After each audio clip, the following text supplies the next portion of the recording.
जैसा कि आपको जानकारी रही होगी कि कल सुबह 7 बजे ईडी वालों ने हमारे मंत्री श्री सत्येंद्र जैन जी के घर पे उनकी गैर हाजिरी में एक छापा मारा। उनके घर में उनकी पत्नी, उनकी बेटी मौजूद थे। सत्येंद्र जैन अभी ईडी की हिरासत में हैं और ये छापा तब मारा गया जब इससे पहले सीबीआई और इनकम टैक्स पहले कई बार उनके घर पे छापे मार चुके हैं। और सुबह 7 बजे से लेकर रात के 2 बजे तक ईडी वाले घर की तलाशी लेते रहे। और मजेदार बात यह है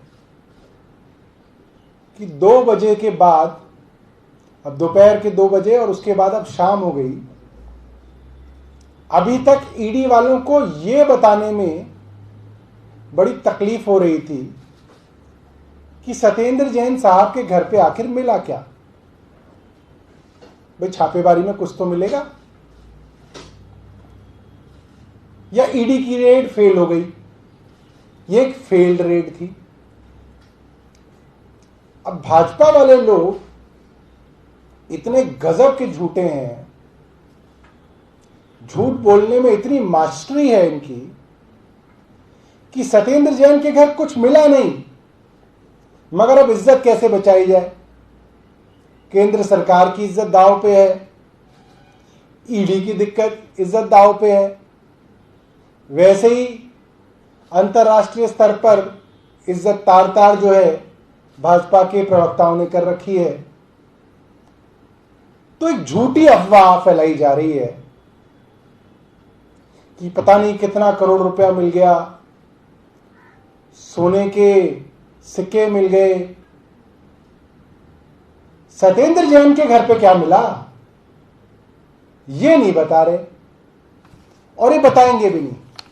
तो ये है ईडी की रेड का सीजर मेमो, जिसको हिंदी में पंचनामा कहते हैं, जिसमें 2 प्राइवेट लोगों के हाथ सामने विटनेस के रूप में आप किसी के घर की तलाशी लेते हैं और तलाशी लेने के बाद आपको ये लिख के देना होता है कि आपको उस तलाशी में क्या मिला, और जिसके घर में आपने सीजर किया उसको ये देना पड़ता है क्योंकि वो सामने बैठा होता है। तो सत्येंद्र जैन साहब की पत्नी और बेटी उस वक्त घर पे थे, उनका नाम इस पे लिखा हुआ है। और इसमें क्या लिखा है मैं आपको पढ़ के बता देता हूं। As a result of the search, various documents, 1 digital device along with 2 locker keys were seized as per the details mentioned in the schedule below. Indian currency totaling to rupees 2,79,200 was also recovered during the search. 2,79,200 रुपए। और अगली line क्या है, वो बहुत महत्वपूर्ण है। However, the same was not seized. 2,79,200 रुपया मिला इन्हें, और क्योंकि उसकी भी अकाउंटिंग, वो कहां से वो पैसा आया है वो वहां मौजूद था और उनको बताया गया, इसलिए वो पैसा भी ईडी ने सीज नहीं किया, वापस दे दिया। अगर वो पैसा भी अनअकाउंटेड होता तो ईडी उसको भी सीज करती, उसको भी वापस दे दिया। It was not seized. ये क्लीन चिट है ईडी डिपार्टमेंट की उस सर्च के बाद, उस रेड के बाद। मगर बाद में भाजपा की केंद्र सरकार को लगा अब तो बेइज्जती हो गई, इज्जत नीलाम हो गई। लोग कहेंगे अरे सुबह 7 बजे घुसे, रात को 2 बजे तक तुम ढूंढते रहे, मिला क्या? कुछ नहीं, खोदा पहाड़ निकला चूहा, वो भी मरा हुआ। तो इज्जत बचाने के लिए भाजपाइयों ने झूठ फैलाना शुरू कर दिया। ये करोड़ रुपए मिल गए, वो करोड़ रुपए मिल गए, इतना सोना मिल गया।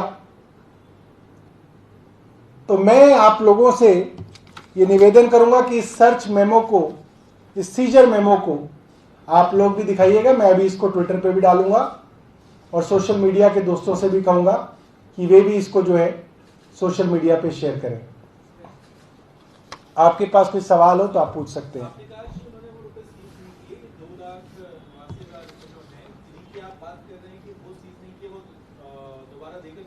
जी जी जी, इसमें लिखा है currency, Indian currency totalling to ₹2,79,200 was also recovered during the search. However, the same was not seized, क्योंकि वो अकाउंट है उस पैसे का, इसलिए वो सीज नहीं कर सकते, उसको उन्होंने वापस दिया। और जिन करीबियों का जिक्र किया जा रहा, तो आप मानते हैं कि इस तरीके से फर्जी करीबी बनाए गए हैं या क्या?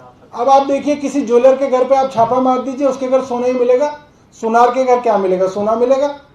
और सोना बेच के उसके घर क्या मिलेगा? पैसा मिलेगा। अब तो आप किसी के भी घर रेड मार दे और सबको, किसी को भी करीबी बना दीजिए। अब ये तो बड़ी अजीब बात है। जैन साहब के घर पे क्या मिला, सत्येंद्र जैन और पूनम जैन के घर पे क्या मिला, ये आप बताइए। आपने उनके सरकारी घर पे भी छापा मारा, आप उनके पर्सनल घर पे भी गए सरस्वती विहार में, वहां क्या मिला वो नहीं बता रहे। तो उनके एसोसिएट्स का जब जिक्र आ रहा है, जो ईडी का नोट आया है, आपको लगता है कि वो फर्जी क्रिएट किए गए हैं तो फर्दर एक्सटेंड? ईडी सिर्फ और सिर्फ अपनी फेल रेड को बचाने के लिए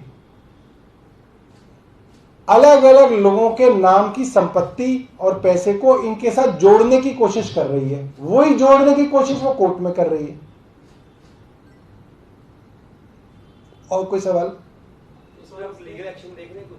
आपके टारगेटेड है अभी कुछ कोर्ट वगैरह जाने की सोच रहे हो? नहीं, इसका कुछ बनेगा ही नहीं ना।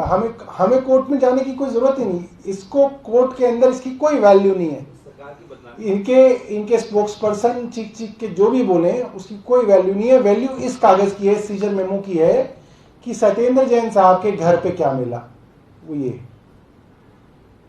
आपको लगता है कि ईडी की रेड जो कस्टडी है वो एक्सटेंड होने का कोई आधार नहीं बनता ईडी के पास, जो कि 9 तारीख? देखिए, ईडी की डेस्परेशन का कारण ही ये है कि ईडी को मालूम है कि 7 सालों में ईडी कोई नया सबूत नहीं जुटा पाई। वही कहानी जो 7 साल पहले सुना रहे थे, वही कहानी जो है आज टीवी पे सुनाते हैं, वही कहानी इनके प्रवक्ता जो है डिबेट्स में सुनाते हैं, वही कहानी इनके वकील कोर्ट के अंदर सुनाते हैं। इनके पास कुछ नया नहीं है। उसकी डेस्परेशन में कि कुछ मिल जाए जिस बहाने इनकी कस्टडी बढ़ा लें, कुछ मिल जाए जिससे न्यूज बन जाए,